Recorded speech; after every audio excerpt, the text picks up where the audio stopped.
시장 어제 저녁에 보고 있는데 쎄함이 느껴져요. 그러니까 버티고 뭐하고의 문제가 아니라 너무나 이 과정을 밟고 조정을 해요. 제가 독일 지수에 대해서 며칠 전부터 얘기드렸죠. 고가에서 행보를 했단 말이죠. 그래서 지금 조정을 받기 시작하는데 특히나 어제는 임팩트 있게 좀 밀려버렸어요. 그러니까 이게 왜냐면 중간중간에 매물 소화들을 해버리고 내려와 버리니까 하방에 대한 파괴력이 세지고 있는 거예요. 어제 최종적으로 입절한 자리가 여기인데 여기서 클리어 시켜놓은 물량을 제외한 나머지는 다 이 밴드 안에서 이루어지고 있습니다. 그러니까 지금 그만큼 작은 박스라는 거예요. 근데 이제 박스라는 게 절대로 오래가지 않습니다. 박스는 절대 오래가지 않아요.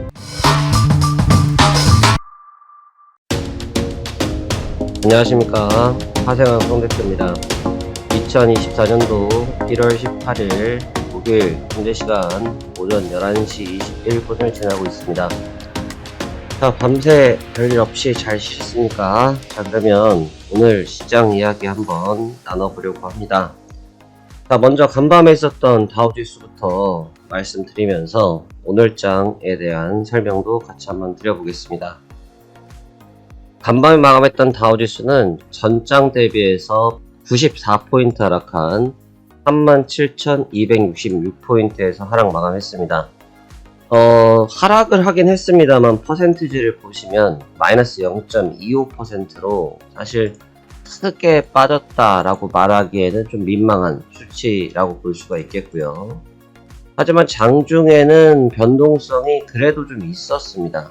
그래도 좀 있었고 장중 한 0.6%까지 하락을 했다가 아랫꼬리를 달면서 십자 도치 형태를 만들고 마감을 했죠. 일단 시장에서 말하고 있는 측면이 뭔지를 자세히 봐야 됩니다. 현재 시장에서 말하고 있는 측면은 우리 피곤해 라고 시그널을 계속 주고 있습니다. 우리 피곤해 라는 얘기는 지금 우리는 이제 상승에 대한 힘이 떨어졌다보다는 그동안 우리 열심히 일했으니까 잠깐 좀 쉬어야 돼 라는 모습을 보이고 있다라는 정도로 보시는 게 맞습니다. 만약 지금 상황이 굉장히 예민하고 민감도 있게 움직였다고 하면 아마 대량의 거래량들이 수반된 투자들의 빠른 발걸음들이 보여졌겠습니다만 그러한 움직임들이 감지되지 않았다라는 것만 놓고 봤을 때 현재 움직임의 수순은 기술적인 수순이다. 우리가 흔히 표현하는 기술적 조정이다 라는 표현으로 가름할 수 있다고 생각되어집니다. 간밤의 주가 자체는 크게 충격은 없이 마감이 되긴 했습니다만 여전히 하방 압력이 있다는 것을 다시 한번 확인했기 때문에 분명히 조심스러운 상황이다 라고 말씀을 드려야 될 것 같고요. 기술주 같은 경우도 전일 개장 초반에 시작 가동 시에 급락을 하면서 상당히 많이 밀렸습니다. 16,800, 16,700선까지 붕괴가 되긴 했습니다만 역시나 기초 체력이 좋다. 저는 기초 체력이 좀 좋은 편이에요. 운동을 특별하게 많이 해서가 보다는 그냥 좀 태생적으로 기초 체력이 좀 좋아요. 대신 조금 어떻게 하면 근력이 좀 반대로 좀 약한 게 있거든요. 그런 거죠. 기초 체력. 쉽게 말하면 내가 일을 할 수 있는 힘, 이런 걸 얘기하는 건데, 시장이 기초 체력이 워낙 좋은 상태입니다. 그러다 보니까, 단발적으로 쏟아져 내려오면서 급락을 맞아도 금방 그 상황들을 소화하는 모습들을 보여주고 있었고, 특히나 이제 종목군에 대해서 계속해서 말씀을 드리고 있는데, 지금 종목군들의 상황은 좀 잘 분석해야 될 것 같아요. 특히나 전일을 기점으로 해서 시가총액 상위권들, 특히나 나스닥 쪽에 있는 종목군들을 보시면 10위권까지의 종목군들이 그냥 다 무너졌습니다. 물론 10위권까지 종목군 중에 몇몇 종목군들이 버틴 건 있습니다만 퍼센티지를 보시다시피 보합세이기 때문에 이거는 버텼다라고 말하기는 좀 그렇고요. 하여튼 보합권, 그래서 10개 중에 8개가 무너져 버렸는데 특히나 시장을 필두로 진두지휘하고 있는, 물론 마이크로소프트와 애플이 시가총액이 더 높기 때문에 영향력이 더 높은 거 분명합니다만 최근에는 이 엔비디아가 시장의 필두가 되고 있거든요. 필두가 되고 있다는 건 뭐냐면 방향성을 진두지휘하고 있는 상태인데 어제 같은 경우도 개장을 하면서 와르르르 무너졌던 주가가 빠르게 회복을 하면서 주가를 회복하는데 일조를 했다라고 볼 수 있습니다. 그래서 지금 엔비디아가 어제 0.52 정도에서 하락 마감을 했는데 조금 고민이 좀 되는 국면입니다. 일봉상으로 보시면 어저께 마이너스 2.91%까지 급락을 했다가 회복을 했거든요. 그러면 역시나 얘도 뭐가 좋습니까? 기초 체력이 지금 상당하게 좋다라고 말씀을 드려야겠죠. 상당히 좋은데 이 기초 체력이 좋은 상태에서 버티고는 있습니다만 뭐가 나타나고 있냐면 매물 출회가 나타나고 있단 말이에요. 그러니까 지금 매물이 쏟아져, 다른 표현보다는 매물이 계속 출회가 되고 있는 시점인데 이 매물을 출회하고 있는 과정들을 쉽게 커버를 못하고 있습니다. 누가? 이제 시가총액 상위 종목군들이. 우리나라 대한민국 코스피 지수가 무너진 결정적 원인이 시가총액 상위 종목군들이 싸그리 무너져 버렸거든요. 우리나라 같은 경우가. 그러니까 사실 시가총액 상위 종목군들의 그 중요도는 뭐 제가 여러 번 말할 필요도 없습니다. 우리나라 종목으로도 같이 비교를 해서 보시면 삼성전자 같은 경우가 최고점을 1월 2일 날 찍어버리고 그대로 급락을 맞아버렸고요. 그 다음에 SK하이닉스 역시 마찬가지로 고점을 찍어주면서 조정을 계속 받고 있거든요. 이게 지금 우리 시장이 다른 나라들에 비해서 굉장히 약한 원인이기도 합니다. 이제 국내 증시는 낙폭과대 국면에 들어왔기 때문에 기술적 수준에 들어올 수 있는 부분인데 차이가 조금 있어요. 현재 국내 증시 같은 경우는 기술적인 반등을 하고 있습니다. 현 시간대. 근데 이게 뭐 끝까지 유지가 될런지는 봐야 되죠. 왜? 워낙 많이 밀렸고 워낙 세게 밀렸으니까 봐야 될 부분인데 문제는 뭐냐면 지금 국내 증시는 숨도 안 쉬고 밀려버렸어요. 숨도 안 쉬고. 숨도 못 쉬고 꼴딱하고 그냥 밀려버렸던 단계인데 그러다 보니까 어떻게 보면은 매물이라는 게 급격히 도망나간 시간이 없어요. 매물 소화라는 시간이 자체가 없습니다. 그냥 무너진 거거든요. 근데 이제 미국이나 이런 쪽들은 얘기가 좀 사뭇 달라지는 게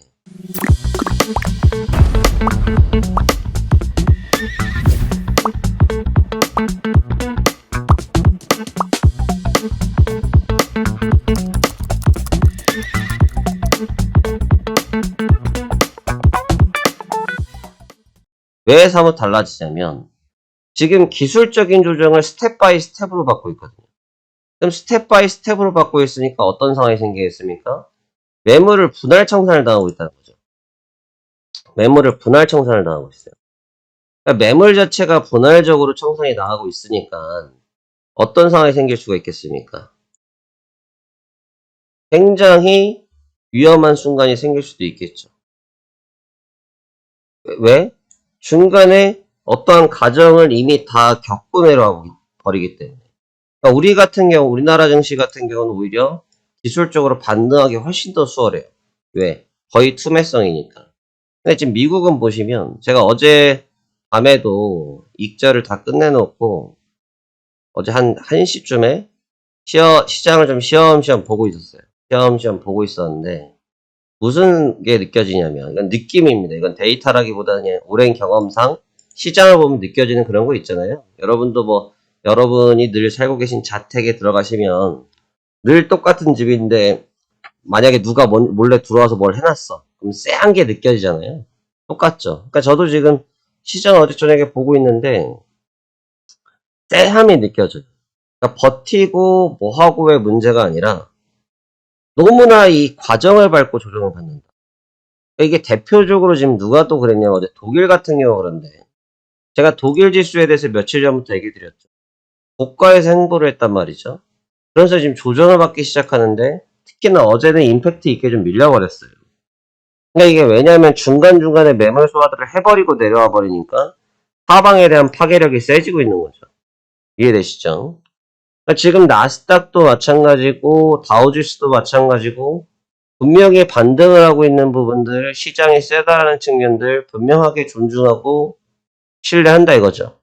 그런데 그런 부분을 신뢰하긴 합니다만 조심스러운 건 분명히 있다라는 생각이 드는 거죠. 그래서 조금 주목을 하셔서 보시는 게 좋아 보이고 오늘 장은 제 생각에는 약간 언밸런스한 타임들이 지금 작용되지 않을까. 특히나 이제 오늘 아시아 쪽에서 우리나라가 필두에서 반등을 하고 있기 때문에 또 니케이가 반등을 시도하고 있기 때문에 이 측면들의 반응을 받을 수 있어요. 그래서 오히려 오전 시간에는 조금은 지금 정도 스테이블한 상태, 뭐 보합권 내지 이 정도의 주가를 준수하게 유지하려고 하는 가능성이 좀 있고, 오후가 넘어가면서 하방 압력이 생기긴 할 건데, 대신해서 하방 압력이 생기더라도 이 결국은 매물 출회를 내보내지 않으면 제한적인 박스일 가능성이 높다 정도의 뷰가 가장 적절해 보입니다.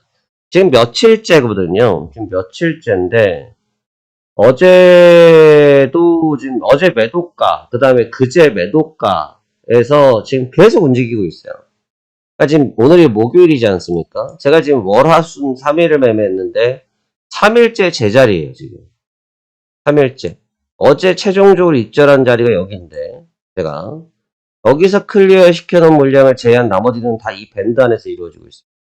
그러니까 지금 그만큼 작은 박스라는 거예요. 근데 이제 박스라는 게 절대로 오래가지 않습니다, 여러분. 박스는 절대 오래가지 않아요. 특히나 지금처럼 가열성 증시일 때는 박스권 상태를 오래 끌고 가질 않습니다. 결국은 박스는 훼손되리라고 보는 것이 적절해 보이고, 그 훼손 시기는 언젠진 모릅니다. 모르기 때문에 그 박스의 훼손 시기를 포착하기 위해서 부단하게 노력할 뿐인 거죠. 그래서 그 부분을 잡는데 여러분들이 주목하셨으면 좋겠습니다. 근래에 계속해서 많은 분들께서 찾아주시고, 또 시장에 대한 브리핑, 또 매매 영상에 대해서 도움이 많이 된다, 이런 말씀들 주고 계십니다. 저도 지금 목소리가 썩 갈라지고 있어서 뭐 좋진 않습니다만, 여러분들이 그래도 이 시장에서 같이 생존할 수 있다고 하면 이 목숨 하나, 이목 하나 여러분들께 못 드리겠습니까? 같이 한번 시장 공부를 잘 하셨으면 좋겠고, 지금 이러한 내용들은 제가 여러분을 가리키는 것도 아니고 여러분이 저를 가리키는 것도 아닙니다. 그리고 지금 제가 드리는 시황의 브리핑들은 여러분과의 대립각, 여러분과의 의견적인 충돌을 하고자 하는 것이 아니고, 저의 개인적인, 또 제가 분석한, 또 성공률이 높은 제가 가지고 있는 뷰를 그냥 같이 공유해드리고 있는 겁니다. 여러분들이 이러한 내용들을 여러분들 걸로 만드는 것이 중요하고요. 꼭 이렇게 된다네, 이렇게 된다네, 이런 생각에 잘못 빠지면 오히려 매매가 있어서 매매에 좀 꼬임이 발생될 수 있거든요. 그래서 전체적인 뷰를 볼 줄 아는 매매가 되셔야 여러분들이 항상 성공적인 투자를 할 수 있으리라 생각되어집니다. 그러면 여러분들의 오늘도 성공 투자를 기원드리면서 해당 내용에 대해서 궁금하시거나 함께 체험을 받아보고 싶으신 분들은 화면 하단에 고정 댓글 내용 확인하시면 저희 담당 매니저님들께서 일정 기간 동안 같이 체험하실 수 있도록 기회를 제공해드리고 있으니 이 점 많이 활용하시면 좋을 것 같습니다. 자, 그러면 오늘도 성공 투자 기원합니다. 감사합니다. 파생왕 송 대표였습니다.